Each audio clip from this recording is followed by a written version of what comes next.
ছোট, তুই বরং তরকারিগুলো তাড়াতাড়ি কুটে ফেল। আমি এইদিকে ভাতটা যত তাড়াতাড়ি সম্ভব করে নিই। ঠিক আছে দিদি, তাই করছি। আমি তরকারিগুলো কুটতে থাকছি। মেজ বউ কোথায়? ওকে এখনো ঘুম থেকে ওঠেনি? জানি না দিদি, কে কি করছে তার দিকে অত খোঁজ খবর রাখি না। আমাকে সংসারের কাজ করতে হবে, তাই আমি করছি। তা তো বটেই, বড় বউ হবার খাতিরে আমাকে তো এসব দিকে খোঁজ রাখতেই হবে।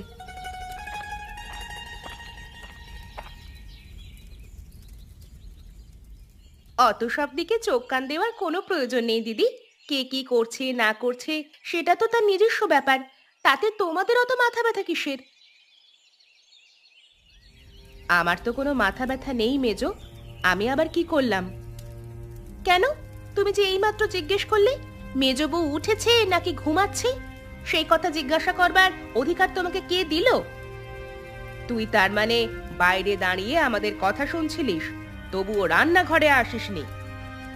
গরমের মধ্যে এখানে এসে কি করব? এই তিন পরিবারের একটাই তো চুলা, সেখানে দুজন মিলে রান্না করলেই অনেক। আমার আবার কিসের প্রয়োজন? তুই এ কি বলছিস মেজো? আমাদের আবার তিন পরিবার কোথায়? আমাদের তো একটাই পরিবার, আর তার একটাই চুলা। এই তো পরিবার, যত সব। এই পরিবার বেশি দিন আর এক পরিবার থাকবে না, এই আমি বলে দিলাম। যেই পরিবারে কোনো মানুষের সম্মান নেই, সেই পরিবারে না থাকাই ভালো। তোমাকে আবার কি সম্মান দেওয়া হয় না এখানে দিদি? তুমি তো ঘরের কোনো কাজটাই করো না, সব তো আমরা দুজন মিলে করি। কি? এত বড় কথা? আমি ঘরের কোনো কাজ করি না? বেশ, তাহলে তো এক পরিবারে থাকবার কোনো মানেই হয় না। আমি আজই এই পরিবারকে আলাদা করবার ব্যবস্থা করব। শুধু শুধু ঝামেলা বাড়াচ্ছিস মেজো। তোর এখানে আসার তো কোনো দরকার ছিল না। শুধু শুধু এখানে এলি কেন? আগে তো কোনোদিন এই চুলায় ঢুকিসনি তুই। আসবার তো দরকার থাকবেই না। আমি না এলে কি সুন্দর আমাকে নিয়ে চর্চা হয়। আমি এলাম বলে সেই চর্চা বন্ধ হয়ে গেল তো, তাই জন্যই রাগ হবে তো। আজকে আসুকো, তারপর আমি দেখাবো মজা।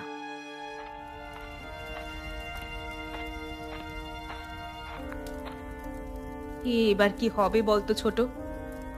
যা হবার তা দেখা যাবে। তুমি এত ভয় পেও না তো দিদি। ও সব সময় চালাকি করবে আর ওকে ছেড়ে দেব, সেটা তো হয় না।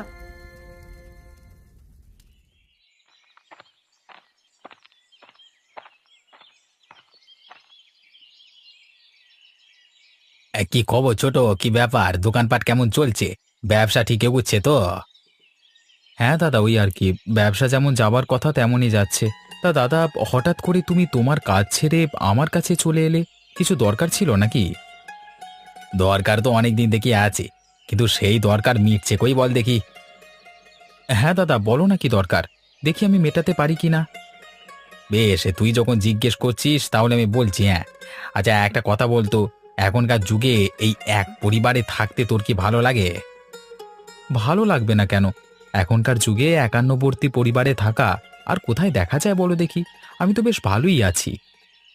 কিন্তু আমি তো ভালো নেই। আমার ওই পরিবারে থাকতে একদম ভালো লাগে না।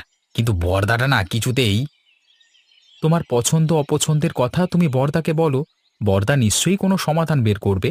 তা বলে এক সংসারে থাকতে ভালো লাগছে না এ কথা বলো না। আরে বর্দাকে বলে লাভ নেই। ও কোনো সমাধানই করবে না। ও তো আমাদেরকে কষ্টে রাখতে ভালোবাসে। তুই এত বড় হয়ে গেলি এখনো পর্যন্ত সেটা বুঝতে পারলি না। তুমি এসব কি বলছো মেজদা? বর্দা ছোট থেকে আমাদেরকে মানুষ করেছে। আজকে এমন কথা বলছো কেন বর্দা সম্পর্কে? কেন বলছি তুই ভেবে দেখ। আমাদের পরিবারের সবথেকে বড় ব্যবসাটা কার অধীনে আছে বলতো? সেটা তো বর্দাই দেখাশোনা করে। বর্দা তো ব্যবসাটা সম্পর্কে ভালো বোঝে। তাহলে ও সেই ব্যবসাটা নিজের অধীনে নেবে না কেন বলো দেখি? আর ওখান থেকে তো আমাদের ক্ষতি কিছু হচ্ছে না। আরে চাঁদু, ক্ষতি হয় কি না হয় সেটা তুই বুঝলি কি করে? ওই সুদের কারবারি থেকে কত টাকা পরিবারে দেয় আর কত টাকা নিজের পকেটে ঢোকায়, সেই হিসেব কি তোর কাছে আছে? হ্যাঁ, হিসেব রেখে আমি করবোটা কি বলো দেখি? বর্দা তো এখনো পর্যন্ত সংসারের সবকিছুই নিজের হাতে টানে। একটা সবজির বাজার থেকে আরম্ভ করে সমস্ত কিছু বর্দাকে নিজেকেই করতে হয়। আমাদের তো আর সেখানে কোনো টাকা ঢালতে হয় না। ধ্যাৎ, তুই সারা জীবন একটা গাধাই রয়ে যাবি। তোকে বুঝিয়ে লাভ নেই। শুধু শুধু আমার সময় নষ্ট। যাই, আমি বরং এখান থেকে চলে যাই। ধ্যাৎ।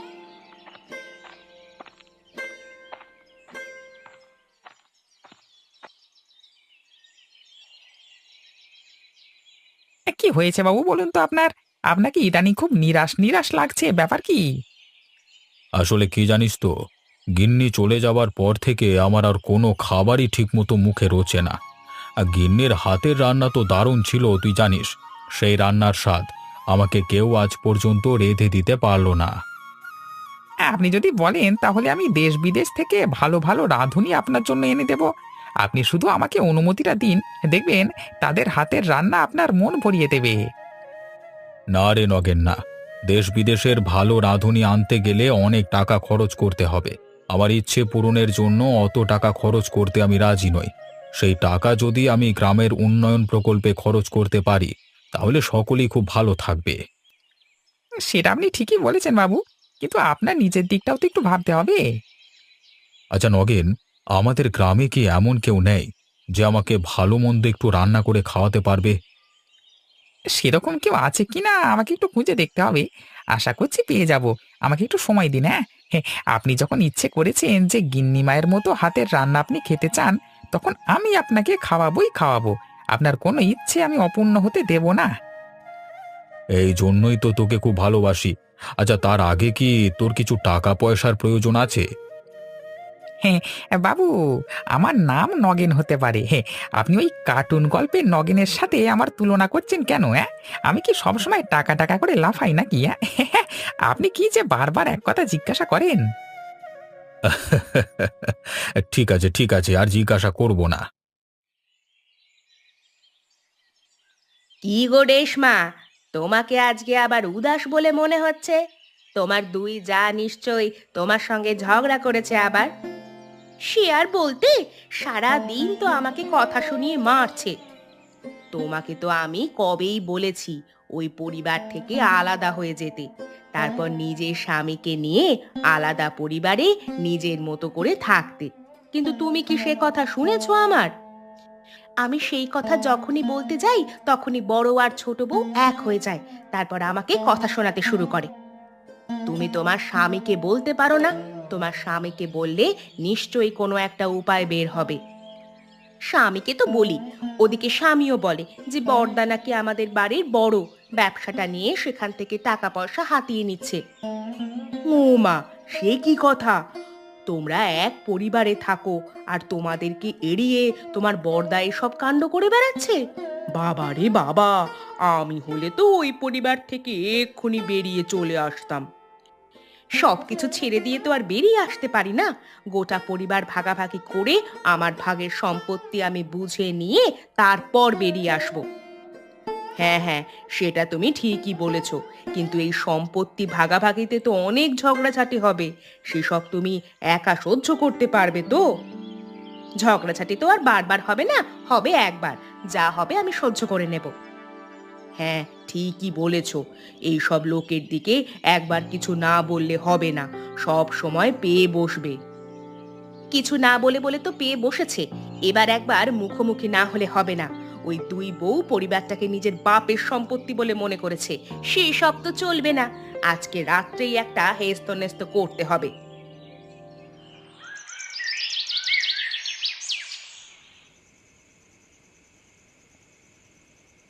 কি হলো গিন্নি?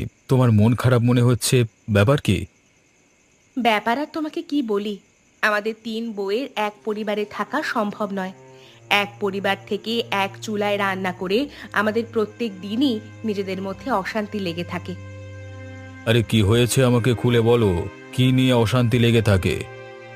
এই ঘরের সমস্ত কাজ আমরা দুই বউ মিলেই করি, আমি আর ছোট বউ। মেজ বউ একটা কাজও করে না, উপরন্তু আমাদের কাজের খুঁত ধরে। এইভাবে কতদিন সহ্য করা যায় বলো তো? মানুষের তো সহ্যের একটা সীমা আছে। গিন্নি, তুমি এই বাড়ির বড় বউ, তোমাকে বাকিদের তুলনায় অনেক কিছু বেশি সহ্য করতে হবে। সহ্য তো করছি গো, কিন্তু কতদিন আর সহ্য করা যায় বলো তো? মেজ বউ যদি নিজেকে পরিবর্তন না করে এবং সারা জীবন যদি এভাবেই চলতে থাকে, তাহলে তো আর পরিবারে ভালোভাবে থাকা যায় না। আমরা যদি কিছু কথা শোনাতে যাই তাহলে হিতে বিপরীত হবে। আমাদের কথা শোনানো যাবে না, তাই চুপচাপ সহ্য করে যাওয়া আমাদের কাজ। সময় হতে দাও, ওরা নিশ্চয়ই নিজেদের ভুল বুঝতে পারবে। মেজ বৌদি সব সময় আমাদের দেখলেই ওরকম করে। তুমি এর একটা সমাধান করে দাও, এভাবে তো চলতে পারে না। কথাটা তুমি ভুল বলনি। আমি দেখি প্রায় আমার দোকানে মেজদা এসে বর্দার নামে কটু কথা বলে, কান ভাঙানোর চেষ্টা করে। তাই নাকি? কি বলে? বলে দাদা নাকি আমাদের বড় ব্যবসাটা থেকে অনেক টাকা চুরি করে নিয়ে নিজের পকেটে ঢোকাচ্ছে। কি মিথ্যে কথা বলে গো! বড়দা আমাদের পরিবারের জন্য কত কি করে, আর সেই বড়দার নামে এত বড় কথা! আমি তো মেজদার কোনো কথাই কানে নিই না। নিজের কোনো কাজ নেই, সারাদিন এসে শুধু আমার কানের কাছে এসব কথা বলে আমার মনটা বিষিয়ে দেওয়ার চেষ্টা করে। আমি অনেক কষ্ট করে নিজেদের সংযত রাখি। তুমি তোমার দোকানে ওকে বসতে দাও কেন? ওরা দুজনেই সমান। মুখের ওপর তো আর চলে যেতে বলতে পারি না। আমি অনেক চেষ্টা করছি ছোটকে নিজেদের দলে টানবার, কিন্তু কিছুতেই তাকে দলে টানতে পারছি না। কিন্তু আমার যে আর এখানে ভালো লাগছে না। তুমি যত তাড়াতাড়ি সম্ভব আমাদের পরিবারটাকে আলাদা করবার ব্যবস্থা করো। আজকে তুমি একটু বেশি রেগে আছো বলে মনে হচ্ছে গিন্নি। সারাদিন ধরে অন্য লোকের কথা শুনতে তো ভালো লাগে না। তিন পরিবারের এক চুলায় আমাকে তো ওরা ঢুকতেই দেয় না। ওরা নিজেরা নিজেদের ইচ্ছে মতো কাজ করে, আর আমি কিছু বলতে গেলেই যত দোষ। না গিন্নি না, এইভাবে আর এক পরিবারে থাকা যায় না। কালকেই আমি দাদার সাথে কথা বলবো। একবার মুখোমুখি কথা বলবার প্রয়োজন আছে। জিনিসটা বড্ড বাড়াবাড়ির পর্যায়ে চলে যাচ্ছে। তোমার পেছনে ওই দুটো বউ মিলে সারাক্ষণ পড়ে আছে, এটা তো হতে পারে না। হ্যাঁ গো, তুমি অন্তত কিছু করো, না হলে তোমার ওই দুই ভাই আমাদেরকে আর বাঁচতে দেবে না।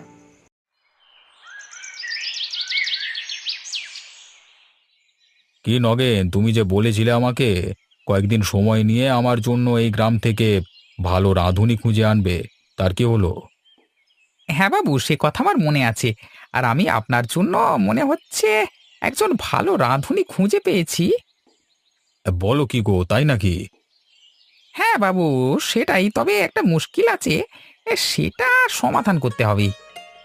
কি সমস্যার কথা বলছো? আমি যে পরিবারের কথা বলছি না, তা সেই পরিবারের তিনজন বউ।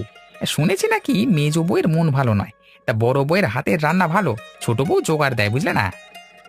তাতে আমার কি, আমি ভালো রান্না খেতে পারলি হলো।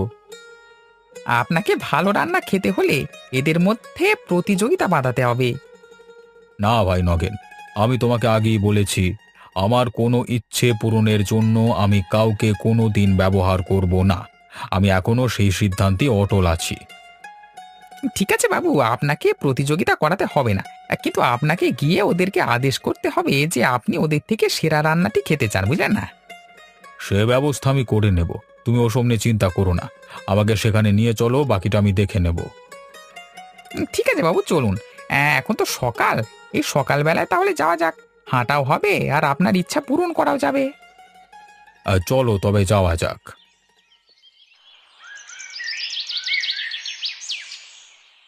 দাদা, তোমাকে আমি একটা কথা বলতে চাই। হ্যাঁ বল না, কি বলবি? আমার আর আমার স্ত্রীর এই সংসারে থাকতে ভালো লাগছে না, আমরা এখান থেকে চলে যেতে চাই। আচ্ছা, তোদের যখন এখানে থাকবার ইচ্ছে নেই, তখন আমি আর তোদেরকে আটকে কি করব বল? আমি সে কথা বলিনি। আমি তো এখান থেকে যাব বটেই, কিন্তু তার আগে এই পরিবার ভাগ করে আমি সমস্ত সম্পত্তি নিয়ে যাব। তার মানে এই পরিবার ভাগ করবি মানে? মানে আবার কি? যে পরিবারে আমার স্ত্রীর কোনো সম্মান নেই, সেই পরিবার একসাথে থেকে কোনো লাভ নেই। তুই এ সংসারে থাকতে চাস না, সেটা তোর ব্যাপার। তুই আমাদেরকে বলছিস কেন? তোর না পোষায় তুই থাকিস না। আমরা দুজনে তো এই সংসারে খুবই ভালো আছি। সে তো থাকবে বটে, তোমার গিন্নির পেছনে লাগলে না, তখন তুমি বুঝবে।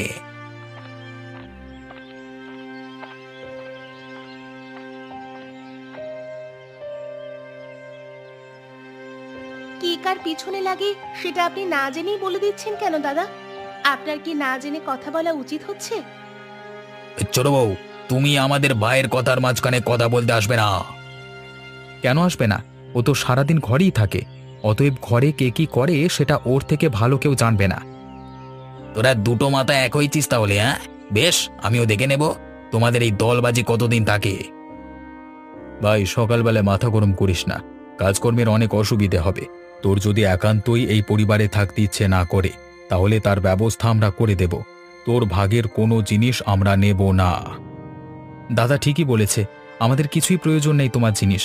আর তুমি সকালবেলায় এই কথাটা তুলে ঠিক করনি, বুঝলে? আমি কি ঠিক করেছি কি ভুল করেছি সেই জ্ঞান তোর কাছ থেকে শুনতে হবে এই। রমেশ, ঠিক করে কথা বল।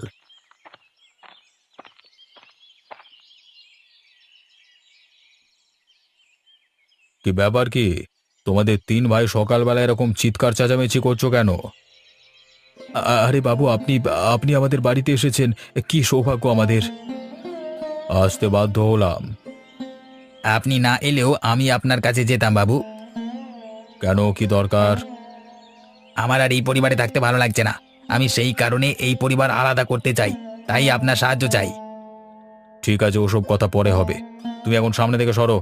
তোমাদের তিন গিন্নিকে আমার সামনে ডাকো।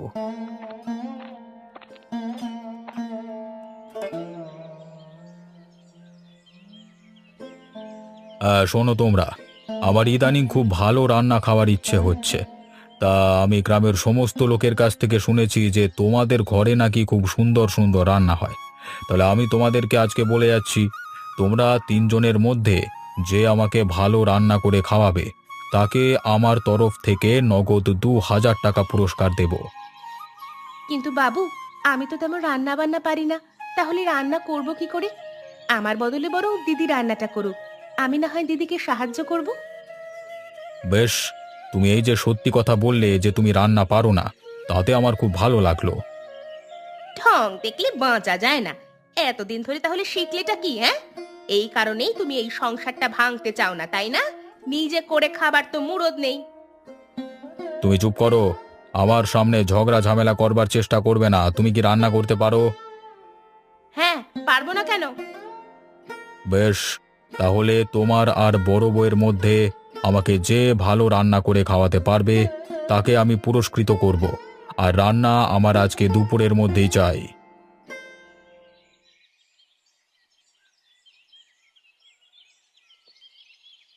আজকে আমি আগে রান্না করব। বাবা, সত্যি আজকে দেখেও খুব ভালো লাগছে যে আমাদের তিন পরিবারের এক চুলাতে আমাদের মেজ বউ আগে রান্না করতে চলেছে। কেন দিদি, আমাকে দেখে খুব রহস্য করতে মন চাচ্ছে, তাই না? তাহলে শুনে রাখো, আজকের মোড়ল মশাইয়ের কাছ থেকে ২,০০০ টাকার পুরস্কার আমিই নেব। আমিও তো সেটাই চাই যে তুই এই পুরস্কারটা জিতে নে। তোর রান্না আগে তো কোনোদিন কেউ খায়নি, তাই জন্য আমিও অধীর আগ্রহে অপেক্ষা করছি যে মোড়ল মশাই তোর রান্না খেয়ে কি বলেন। যা বলবেন সেটা তো চোখের সামনেই দেখতে পাবে। এখন বকিও না, এখান থেকে যাও। আমার রান্না শেষ হলে তারপর এই চুলাতে তোমাদের রান্না চাপানো হবে, তার আগে নয়। ঠিক আছে, তবে তাই হবে।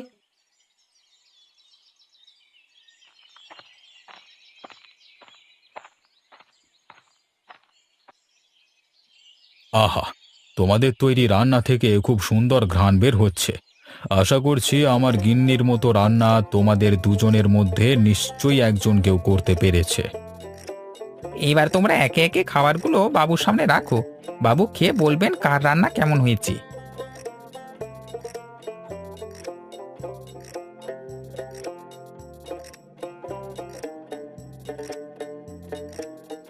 আমি দুজনের খাবার খেয়েই দেখলাম, মালতী, তোমার রান্নার মধ্যে আমার গিন্নির হাতের স্বাদ খুঁজে পেলাম। কিন্তু রেশমা, তুমিও যে খুব একটা খারাপ রান্না করেছো সেটা নয়। তাহলে কি মোড়ল মশাই, এই পুরস্কারটা আমি পাবো? তার কোনো সম্ভাবনা আমি দেখতে পাচ্ছি না। ২,০০০ টাকার পুরস্কার আমি মালতীকে দিচ্ছি। বাবু, আমার একটা কথা ছিল। হ্যাঁ, বলো কি কথা? আসলে বাবু, আমার রান্না করতে আমাদের ছোট বউ আমাকে অনেক সাহায্য করেছে, কিন্তু রেশমা একা হাতে সমস্ত কিছু ব্যবস্থা করেছে। তাই আমি চাইছিলাম এই পুরস্কারটা তাকেই দেওয়া হোক। বেশ, তুমি যখন চাইছো তাহলে তাই হোক। আমি ২,০০০ টাকার পুরস্কারটা ওর হাতেই তুলে দিচ্ছি। সত্যি দিদি, তুমি আমাকে পুরস্কারটা দিতে চাও? আমি জানতাম যে তোর মধ্যে অনেক গুণ আছে, কিন্তু তুই সেই গুণ ভালোভাবে ব্যবহার করিস না। আসলে আমাদের তিন পরিবারের এক চুলা হওয়ার কারণে তুই কোনোদিন রান্না করার সুযোগই পাস না। তিন পরিবার কেন বলছো দিদি? আমাদের তো একটাই পরিবার। তোরাই তো সকালবেলা আলাদা হতে চাইছিলিস। না দিদি, তোমাদেরকে ছেড়ে কোথাও গিয়ে আমরা ভালো থাকবো না। আমি এতদিনে বুঝতে পেরেছি তোমরা আমাকে কতটা ভালোবাসো। আমি তোমাদের সঙ্গে এতদিন যা খারাপ ব্যবহার করেছি তার জন্য আমি ক্ষমা চাইছি। ক্ষমা চাইতে হবে না রে বোন, তুই যে নিজের ভুলটা বুঝতে পেরেছিস এটাই অনেক। বাহ, তাহলে তো খুব ভালোই হলো। তোমাদের পরিবারের মধ্যে সমস্ত অশান্তি মিটে গেল। হ্যাঁ বাবু, আর এই সব কিছু হয়েছে আপনার জন্য। আপনি না থাকলে এই সুযোগ কোনোদিন আসতো না। আমি আর কি করলাম? ধরে নাও ওপরওয়ালা আমার হাত দিয়ে এই কাজ করিয়েছে।